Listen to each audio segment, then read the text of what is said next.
Pourquoi l'homme doit-il poursuivre la vérité? La raison la plus importante est que pour Dieu, poursuivre la vérité implique sa gestion, les attentes qu'il a vis-à-vis de l'humanité. Et cela implique aussi les espoirs qu'il met en l'humanité. C'est là une partie du plan de gestion de Dieu. C'est là une partie du plan de gestion de Dieu.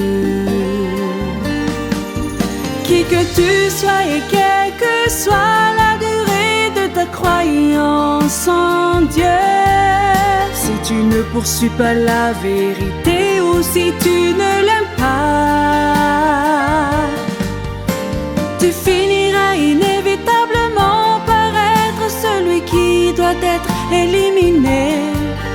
Tout cela est vraiment évident.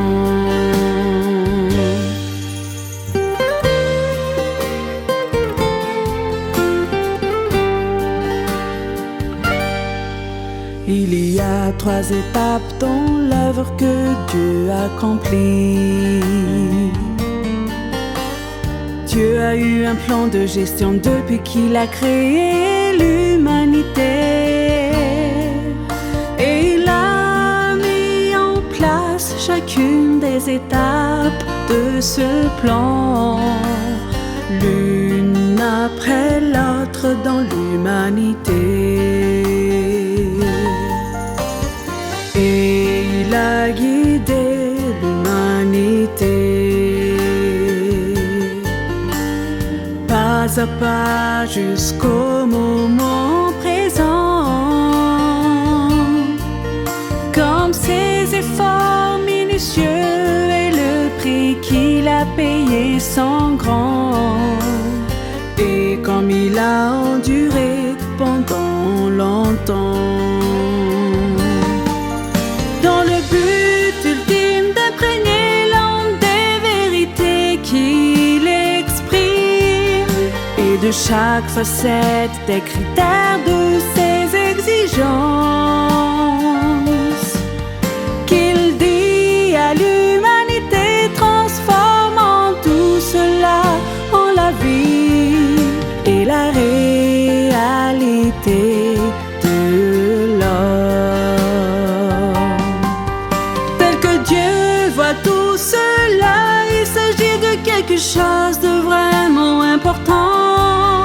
Dieu y accorde une telle importance.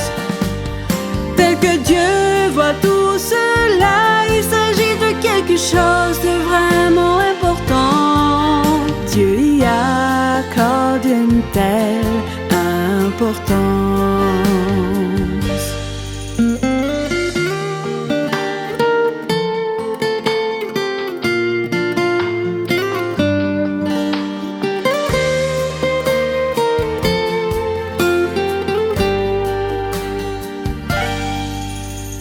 Comme toute personne, quel que soit ton calibre,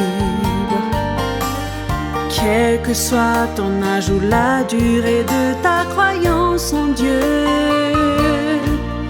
tu dois t'efforcer de te diriger vers le chemin de la poursuite de la vérité.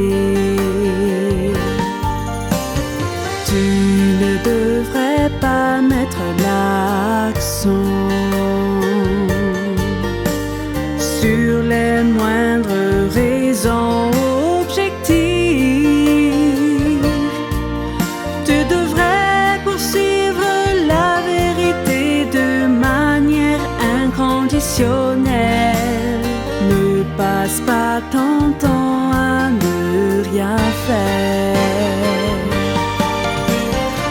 poursuis la vérité et consacre tes efforts à la poursuite de la vérité en tant que grande affaire de ta vie.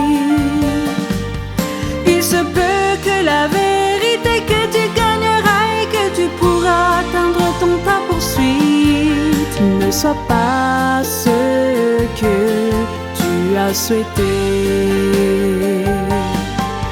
Mais si Dieu dit qu'il te donnera une destination appropriée en fonction de ton attitude dans ta poursuite et de ta sincérité, alors comme ce sera merveilleux, alors comme ce sera merveilleux.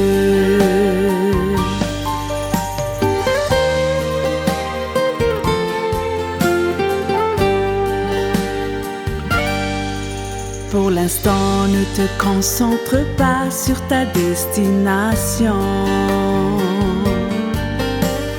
ou ta fin ou sur ce qui se passera après dans l'avenir. Ne te demande pas si tu éviteras le désastre et la mort. Ne pense pas à ces choses et ne les recherche pas. Concentre-toi seulement à poursuivre la vérité et à bien faire ton devoir dans les paroles et les exigences de Dieu et à satisfaire les intentions de Dieu pour ne pas t'avérer indigne des 6000 ans d'attente et d'anticipation de Dieu. Apporte un certain réconfort à Dieu, laisse-le voir qu'il y a de l'espoir pour toi et laisse ses souhaits se réaliser en toi. Dieu te maltraiterait-il si tu faisais cela? Dieu te maltraiterait-il si tu faisais cela? Et même si le résultat final n'est pas celui que tu aurais souhaité, en tant qu'être créé, tu dois te soumettre en toutes choses aux orchestrations et aux arrangements de Dieu, sans aucune arrière-pensée personnelle. Voilà le bon état d'esprit.